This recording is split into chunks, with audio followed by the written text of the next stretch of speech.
much. And today I want to address the human aspect of the current stalemate. It breaks our hearts when we see Kenyans going to hospitals and not getting the care that they deserve. Kenyans deserve the best of care.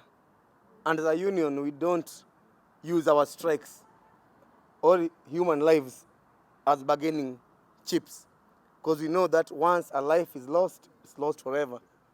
Once a patient complicates, it becomes even more difficult to rescue that patient.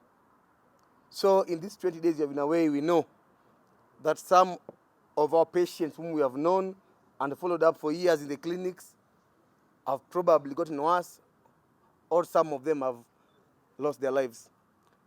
But the question we keep on asking that, who is to blame for this?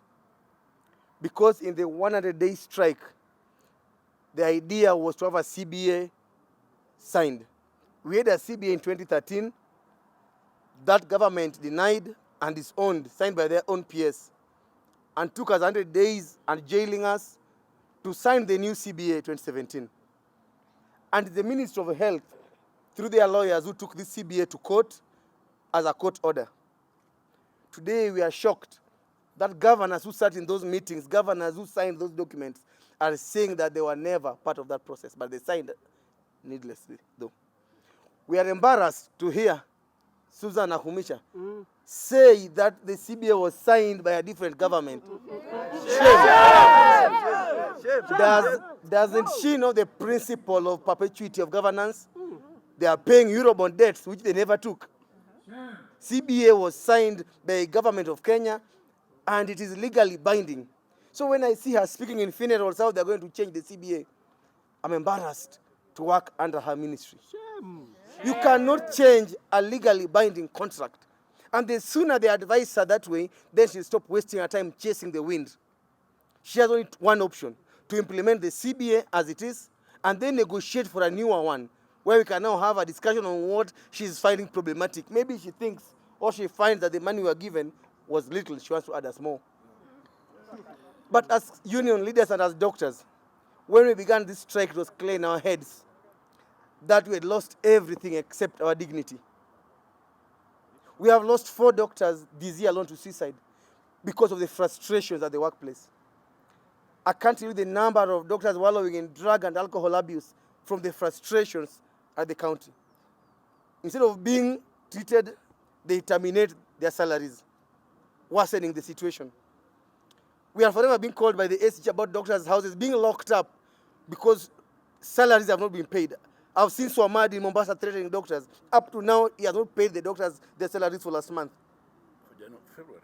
I'm tired of doctors calling us for food, of us being called to fundraise for the sick. Over the weekend, we buried Dr. Edith, whom we took forever to fundraise for her. By the time we got the money, she was dead. I have a surgeon in Kericho having liver cancer we are fundraising for. What about the gynecologist in Mombasa who got a premature baby? And she couldn't afford the NICU where she works, the ICU for the neonate where she works. She had to transfer her baby to another cheaper facility because of lack of medical cover. What about the doctor in Elgeyo Marakwet who was in school in his second year? Then the county decided to terminate his study leave and call him back to school. Shame.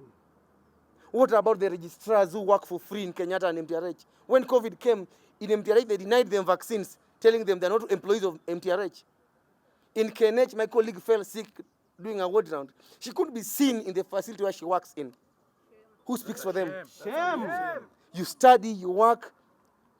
The same government that has sponsored you to go to school does not pay the school fees. So when exams come, you are frozen out of that exam. You repeat a whole year. Then the county stops your salary. Those who are doing cancer studies in Egypt, you are being called for a head count because of a new governor. You don't come for the head count, they stop your salary. I'm a victim. I've not had a salary for 16 months. No letter, no disciplinary process, just somebody stopping your salary. What do you want the doctors to do? So as you keep on telling us to go back to work, you have to tell us, going back to work for what? Our members have reached their end. As Ms. Keller, as Davji, we have nothing more to offer our members except our lives. If they want to jail us, so be it. If they want to kill us, so be it. But we will not take our members back to where we have lost so many young people and so many older folks because the employer has refused to listen to us. Our question this afternoon is to the government that who cares for the carer? The government promised to take care of Kenyans. Doctors are Kenyans too. So it is them who have abandoned Kenyans plus the doctors. So as they run around issuing threats, let them know that until they put in place a mechanism of solving the issues. Look at Sakaja in Nairobi, threatening all over the place. What happened in Nairobi is embarrassing. There were 113 doctors hired by NMS. Then Sakaja comes and says that no, he's a new governor, he wants to employ his own. Advertises are fresh for people already working. And then they give slots to MCAs, seven doctors each. Then everybody who applied is being called to give a bribe of $500,000. For the ladies are being asked to give sexual favors. Shame. And that's just Nairobi. Our female doctors have been exposed to sexual harassment and sexual demands by county officials across the country. How many more will they have to sleep with to get jobs or to get promoted? Punda imekufa. Imechoka. Anne Waiguru can come to threaten us with court orders when we have a court order against her for sacking doctors. Court orders as she ignored herself. So before they come to us with court orders, they must know that they are themselves accountable of 3 court orders. 5 actually. Because 2017 CBA was a court order they ignored. 2020 we sued them for the same order to implement they ignored. We sued Abdul Samad in Mombasa for third-party deductions. That they deduct money from you, they don't remit to the bank. Your loan goes to CRB. They deduct payee from you, they don't forward to KRA. KRA fines you. They deduct your insurance policy for your children, they don't remit to the insurance, the policy elapses. We sued him, was ordered to pay up, he has never paid up. In Kirinyaga, Anne was ordered to reinstate the doctors. She never did that.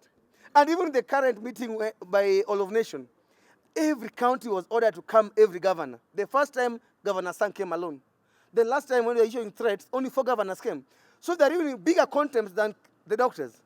And they must remember that you cannot go to the table of equity with the dirty hands. They have to purge their contempt before they come anywhere close to us. For us, this week, if they go to court to start the contempt, we will tell the judge, we won't defend ourselves. We'll tell the judge we are guilty. But so is the government. Jail us all. Thank you.